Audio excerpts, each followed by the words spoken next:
Hello guys, good afternoon. Time check is 12:30. Okay. So dito tayo ngayon guys sa ating planeta, no? The planet of the wanderers. Okay? Um Medyo maano na guys, masukal na. Okay? So guys, tingnan niyo yung ating kalamansi. May bunga na siya. Yung mga 2 years. Bunga. Nagpapatabas tayo guys kasi nga ano na, masukal. Okay? Yung mga halaman natin, ito mangga. Okay? So, yun. Mangga. Okay? Yung ating mga halaman na kalamansi. Okay? Yan. So, ang itsura guys, medyo sukal na. At sira-sira na talaga yung ating kubo. Okay? Yan, mga kubo natin ay ano na. Mga santol naman natin, parang wala na tayong mano kasi nasa lupa na. Okay?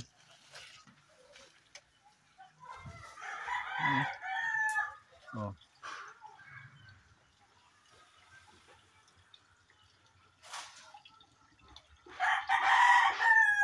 Wala nang bunga masyado. Nalaglag na. Okay? Yun, no? So, shout out sa ating mga kaibigan guys, sa ating mga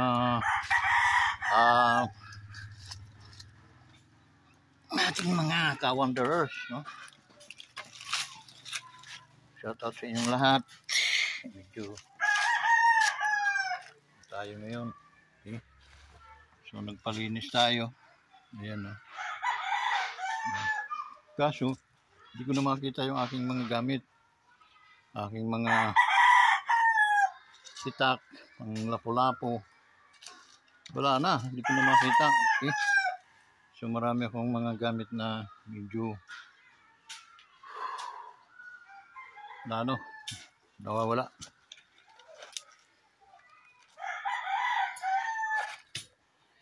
So yung guys, ito naman ay ito ay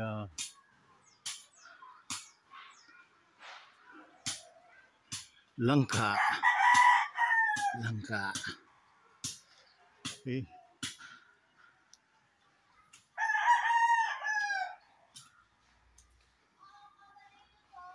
Ito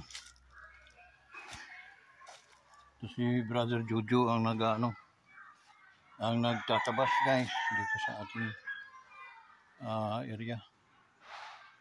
Brother Jojo yun.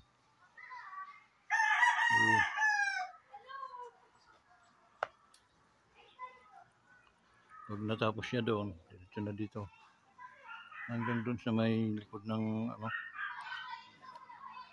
Tapos mga saging, mga payat pag hindi pala talaga na mamayat sila. So yun guys, no? Panibagong araw, panibagong vlog na naman ang ating gagawin sa maghapong ito. Okay? So yung sukal na ayan, medyo binabawas-bawas na ni Brother Juju ang mga kasukalan ng ating farm, no? Medyo masukal siya na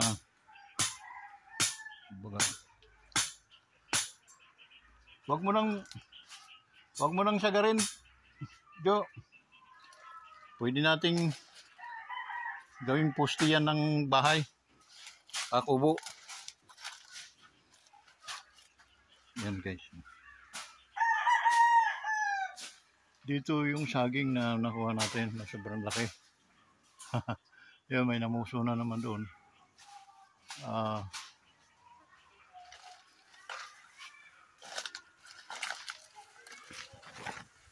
Yun, oh. Ito pala. Numuso.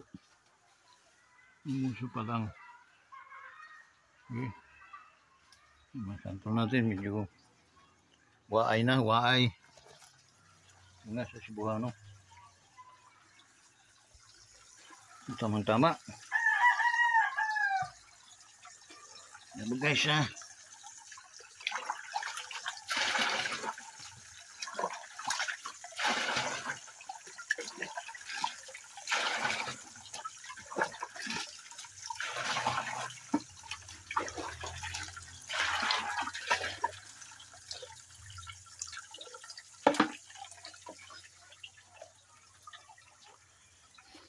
Aray, lagi na tayo na umpog yan. So, dito tayo ngayon sa loob ng kubo guys. Sira na. Ating kubo. Ating aso. Yan si Doggy Boy. Si Doggy Putiul. Si Doggy Putul. Ini tayo.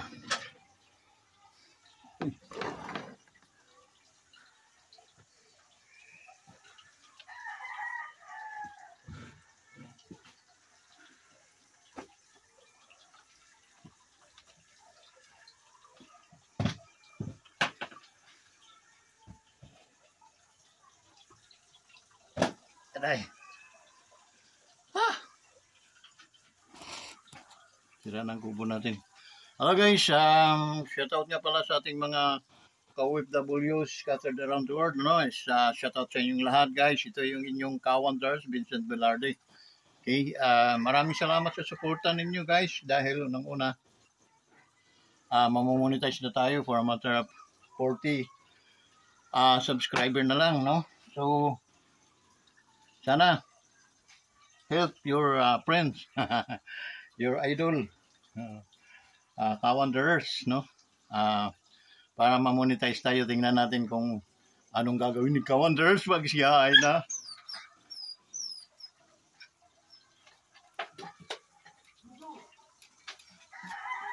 ay na-monetize na. Okay? At si Brother Aris. So yun guys, sa ating mga kaibigan, no? Shoutout sa inyong lahat, sa ating mga solid Kawanders, maraming salamat po talaga sa inyong suporta. Ngayon, ang ating mga kaibigan, ang ating mga solid talaga mga Kawanders, maraming salamat po sa inyong lahat. Ako'y saludo sa inyo. Okay? So sa ating mga OFWs na hindi pa nakakapag-subscribe, kindly subscribe to our YouTube channel, Wonders Motovlog TV. Okay? Mapagpalang araw sa inyong lahat. Ano ang ating pipinturahan ngayon guys, no? Sobrang ng mga nangyayari sa ating no?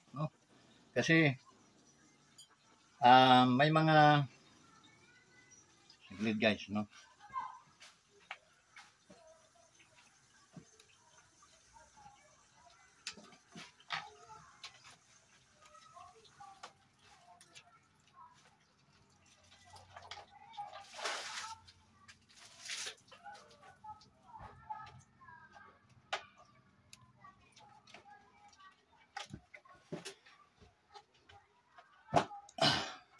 May mga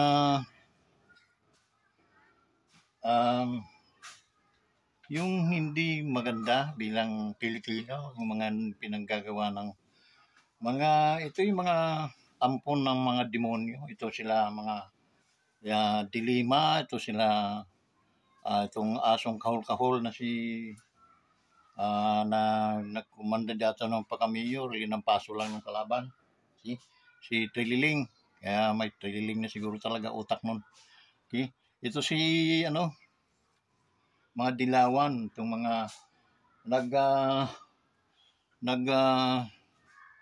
join together na mga dilawan, pinklawan, itong mga pulahan, saka itong mga taong kontra sa ating gobyerno. Okay? Sila tol, pati yung kutsilyo matalas, wala na. Stainless. Ah, yeah, sabi ko, ang mangyayari, wala eh, nag-join together na sila. Okay, sama-sama na sila mga siraulo. Okay? Wala ba dyan? Oh, hindi ko makita to. Ito, Hindi yung malapad. Yung pang gayat-gayat ay, natin. yung kudrado, no? Oo. Yung bungi, may bungi. Oo. Wala nang bungi yun dahil yun ay pinaano ko na. Dinala ko na yun sa Bilak mo na lang yan ulit, pastor. Ang dami nawawala sa'yo. wala naman. Grabe naman sila. Wala naman silang galang sa atin. Yung dapat mga ganun. Kahit nakatiwangwang dyan, hindi dapat nila kay pastor yan. Yung nating ano yun. Bibili na naman ako. Punta naman ako mamaya sa ano. Hindi, pag yun naman nakita ko, makikilala ko eh. Wala namang maibang ganun. Saka yung palabas mo, kilala ko yung palabas mo, saka yung takmo, ikaw lang meron dito eh. Tubo ang ano noon, tubo ang Hawakan. hawakan, ginawa ni Louie. Pinawilding daw niya, pinagawa. Baka naman si Louie din ng mga kumuha. Baka ginamit lang ni Dove, yun o. Oo. Matatanungin ko rin. Pabalik yung pala at kailangan natin kamo. Sabihin mamaya. Lagyan mo na ng padlock yan. Ayoko na pumasok dito. Dami nawawala dito. Wala naman yun. At least, hindi. Siyempre, hindi mo naman. Pumapasok na. Kasi na lang kung bunga eh. Hindi ko sasabi eh. Hindi mo naman ang kasalanan yun. Hayaan mo na. So, yung guys, no? Kasi marami na walang mga gamit namin dito. Siyempre nakatiwangwang lang. May aso nga, wala na size itong mga aso. So, yun. Ano guys, yung sinasabi ko sa inyo pala, yung nangyayaring kasi impeachment kay Vice President, no? Na ang ating pinakamataas na ang ating batas ay nagsasabi, no? Na medyo mali. Okay? May mali doon sa impeachment na sinampa nila. So, yun na pinagbutuhan nila, 13. Okay? So, lahat ng mga rehistrado o yung mga ano natin sa Supreme Court ay nagkaisa na mayroong hindi tama ang ginawa. No, na pag-impeach kay Vice President. Sa totoo lang guys, to be honest, no, ang kaso na inaano nila kay Vice President, malabo din kasi tungkol sa sa paano ginastos yung inubos yung kanyang 120 million na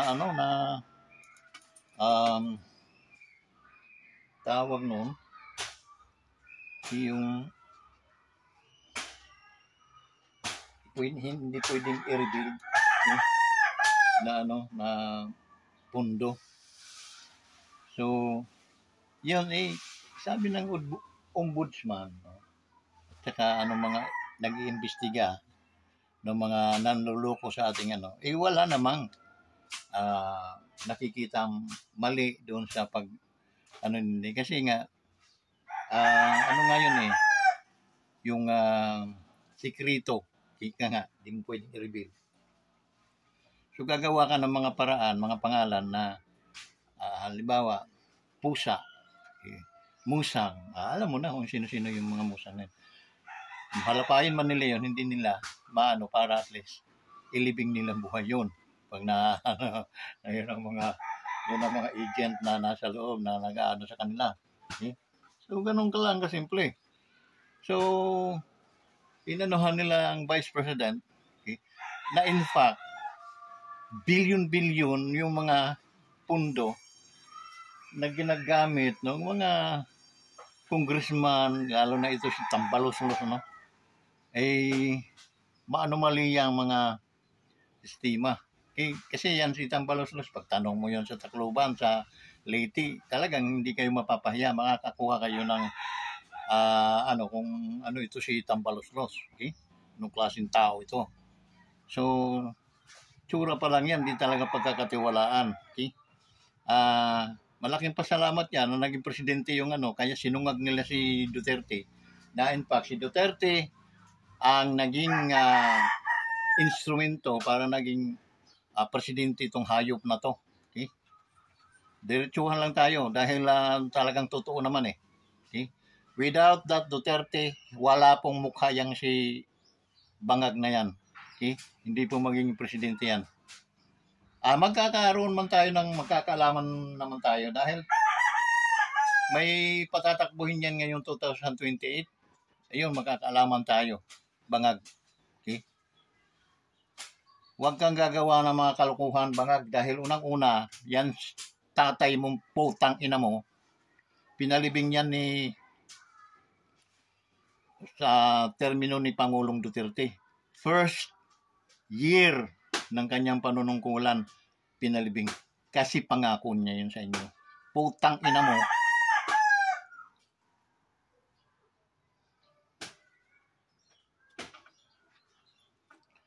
Binaliwala mo yung ginawang kabutihan ng mga Duterte sa inyo. Okay?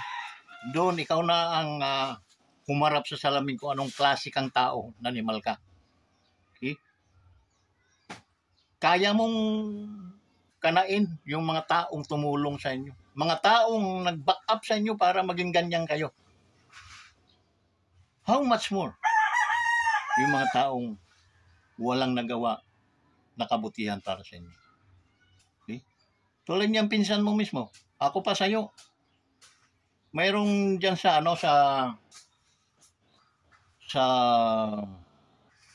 YouTube na gamit sa parang rebits siya, pero parang binabaril, tubo lang. Lakas.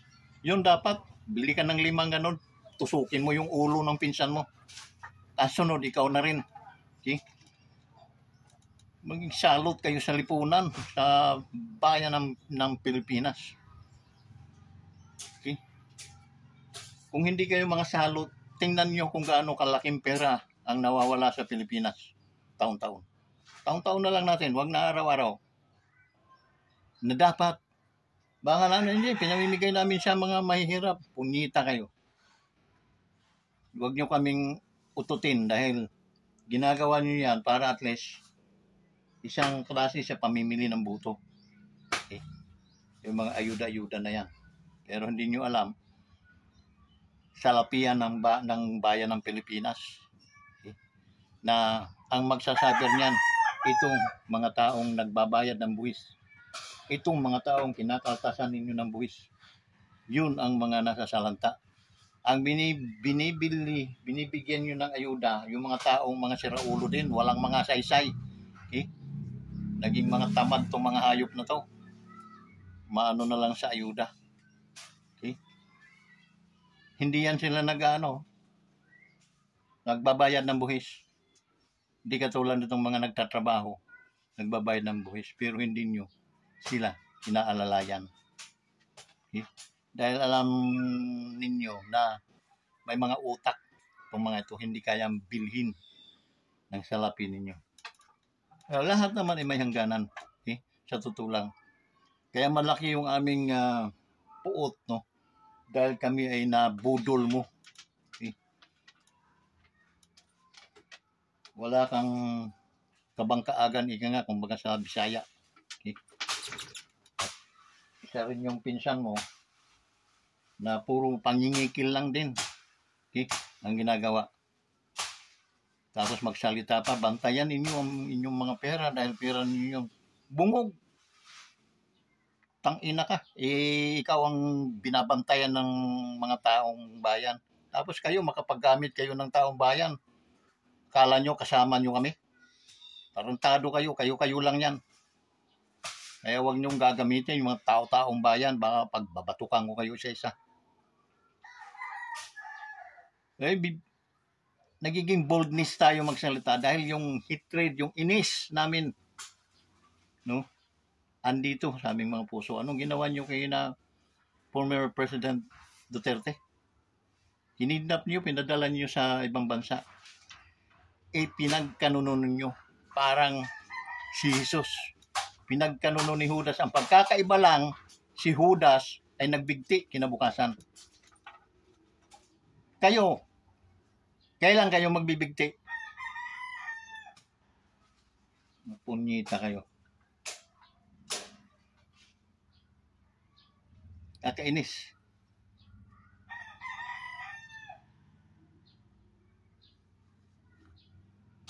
Napakalakas, na presidente si Pangulong Duterte. Lisensya, naging 10 taon. Ang aming mga passport, naging 5 years. Okay? So, doon pa lang. Ano na? Sulit na. Okay? Hindi ginagawa yun ng ibang presidente dahil nga kalugian nila yun. Okay? So, saan sila kukuha ng pero hindi yan inisip ni Pangulong Duterte. Ang iniisip ni Pangulong Duterte ay makaluwag at gumaan ang mga gastusin ng mamamayang Pilipino. So yun guys, no? Okay? Ang mga pasakit sa ating bansa ay hanggang andyan pa yan si Marcos, andyan pa yung si Tambaloslos, okay? Andyan pa yung ibang mga magnanakaw sa sa ating kongreso. Kawawa ang bansang Pilipino. Okay? Ngunit ang lahat na yan ay mayroong hangganan. Hangganan na talagang pagsisisihan nyo sa bandang huli. So guys, maraming salamat at medyo napasama ata ang mga salita natin. Ngunit talagang yun ay nanggagaling sa aking puso dahil sa totoo lang, realidad lang tayo. Okay? Hindi po maganda ang mga pinaggagawa ni Marcos doon sa mga taong pinagkakautangan nila ng loob. Okay? So Marcos, magsisi ka man, huli ng lahat. Okay? Wala ka nang dapat pang asahan na kapatawaran sa iyong ginagawa. Ikaw ang sumira sa iyong pamilya, ang iyong apelido, sa inyong lahi, sa inyong angkan. Kaya wala kang dapat sisihin. Binigyan kayo ng pagkakataon upang ipakita, no, na ang Marcos ay siniraan lang pala. Ngunit dahil sa iyo nakita na puro lahat totoo yung mga balitang nakalap nung araw at naisulat sa mga aklat. Okay? So wala ka nang skip because you are the last Marcos na nakahipo at nakaupo dyan sa bulwagan ng ating palasyo, sa ating White House. Okay? So, yun. Kaya, may 3 taong ka pa na nasa yun. Kung lulubos-lubusin mo na yung katarantaduhan mo o talagang magbabago ka. Walang pagbabago dyan means you can resign. Resign, baba. Kasi hindi mo kaya na maging isang kapitan ng mamamayang Pilipinas. So hanggang dito na lang guys. Maraming salamat po sa inyong lahat. At binabati ko may mga karawan. Ngayon, August 6. So happy birthday to those may magsiselebrate ng birthday. Okay, happy birthday sa inyong lahat. Kakantahan ko pa kayo. Happy birthday. Happy birthday. Happy birthday to you. So happy birthday to all of you guys. And then this is your Wanderers. This is Wanderers Motovlog TV. Please subscribe to my YouTube channel. Bye-bye.